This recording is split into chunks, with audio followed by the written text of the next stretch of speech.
Hey guys, this is Rachel. I'm here with Tom, who's a senior associate producer on Silent Hill Downpour.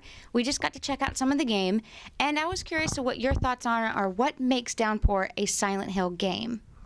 What makes it? Okay, well, basically, it's atmospheric horror rather than dogs jumping through windows, which is the first rule of Silent Hill. You have to keep it creepy, mysterious. There's not a lot of horror games that do that, so as Silent Hill, it's important to keep doing it. And then there's the balance of combat and exploration and atmosphere, which we've brought back to the way the old games were. Homecoming tried to increase the combat a lot. Wasn't the greatest idea, so we're back. What we did do is make the combat a lot better to control, but it's still not the main thing you're doing in the game. So you are exploring, taking in the atmosphere, doing puzzles, and that's what makes it a Silent Hill game. Good answer. Now, I didn't get to see in the demo really the change of Silent Hill to Dark Silent Hill. I was wondering, how does this game really work with that transformation, and what are some of the changes to the environment when that happens? Well, like the old games, you'll come to a spot where things get pretty heavy and everything melts away, and there's this creepier world. We do that much the same. What we changed is, in the old games, you go through the school, and then you'd go through the evil school. And it was pretty much the same layout, which was really cool back then because it hadn't been done, but now it's been done, and we need to find a different thing to do. So near the beginning of the game, Murphy's in a diner. He turns on some fire sprinklers, which is water, which is our trigger, and then the world melts away and it gets scary.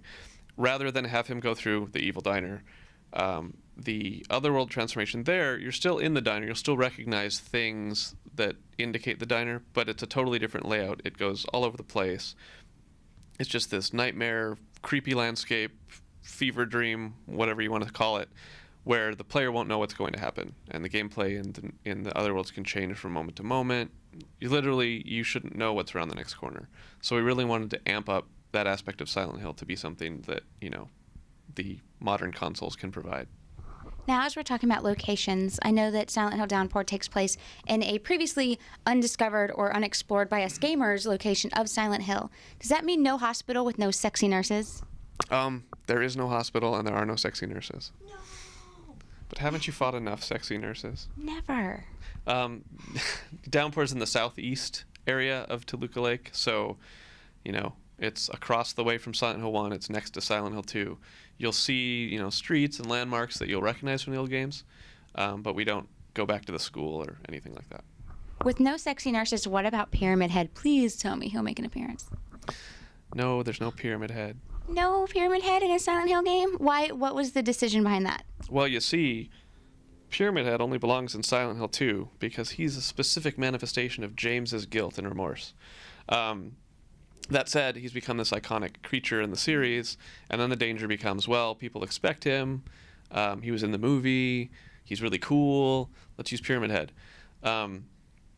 Homecoming did, but it didn't really do anything interesting with him, which is kind of a waste. But that made it important in Downpour for us to make our own story and say, look, we're not just trying to make a game with Pyramid Head and nurses in it, and they fight and stuff happens. We get it, and this is a new story with new things, and maybe there's someone even worse than Pyramid Head.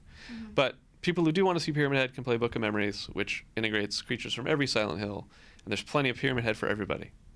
Now, earlier in another question, you had mentioned that the change between Dark Silent Hill and Light Silent Hill was very feverish and like a bad dream. And then you just mentioned that Pyramid Head was a manifestation of James's mind. So my question is, because also in Silent Hill 3, one of the characters mentioned that he was like, wait, you see these as monsters? So to you, is Silent Hill like an illusion, hallucination that the characters are going through, or is it what some other people think is it's hell and these characters are actually dead going through basically hell? Well, the important part of Silent Hill is that all of those answers can be supported. It's really critical that you don't go, well, yes, they're literally monsters and they're in the town. Because then everyone who loved the games because in their mind they were a serial killer murdering all these people on the street, suddenly that's gone and they can't enjoy the game that way. And that's frustrating. So while there is a canon, world that Konami follows, it's important that we support all these different things. And that's actually my biggest contribution to Homecoming is I went in and made it confusing again because they had a very set answer that they wanted to provide, and that's just not okay in Silent Hill. Right. That's some of the part we love about it, because everybody's theory can be correct, but it can also be proven wrong. Yep. Also, with Silent Hill Downpour is basically the 8th Silent Hill, and that means we've had 7 male characters that always have the bedhead brown hair. Why not a different race or another female hero? Well, this is a battle I have in convincing everyone that there's a huge female fan base for Silent Hill and survival horror in general, but Silent Hill has a huge female fan base, and everyone liked Heather in Silent Hill 3, and it really worked. And then it's just boys club from there on. So it's always a battle with, there's a lot of people that have to weigh in on things, marketing and sales and licensing, and most game protagonists are males. So hopefully in the future we can do female protagonists. Something I'd like to do. It's something the producer Devin Chatsky would like to do. In Book of Memories, you can make your own character, and she can be female. That's all I got right now. All right, cool. Now let's actually get into the game. What's going on? How did Murphy get into Silent Hill? So Murphy's a prisoner. He's been spending several years in jail, and he's getting on a transport bus at the beginning of the game, which happens to drive through Silent Hill, where the road drops out and it careens off a cliff, and he wakes up. Everybody's gone. Maybe they're dead, but now he has a chance at freedom. So he makes his way to the road, which leads right into Silent Hill. And maybe that wasn't the best place to go. Probably not. And will there be fixed cameras? There will be fixed cameras. While most of the game is a more modern, player-controlled camera, we did find that integrating fixed cameras into certain parts of the game let us set up scares, maybe even just freak out the player, even if it never pays off.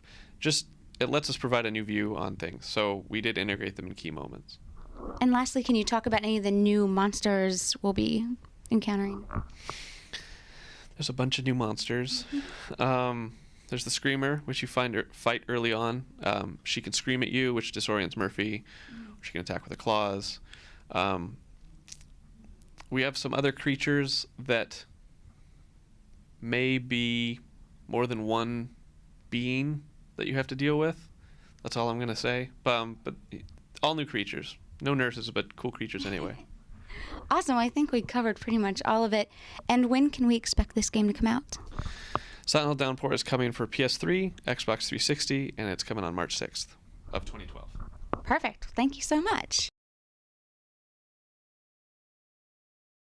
Because I'm always telling people that, they're like, oh, Dead Space is a great survival horror. And I'm like, that's not what makes... Something jumping out of a can is not survival horror. It's about the environment. Oh my gosh, you really impressed me with that one. I try. I always argue with people about that, and then you talked about the dog jumping out of the window. Brownie points. Well, thank you.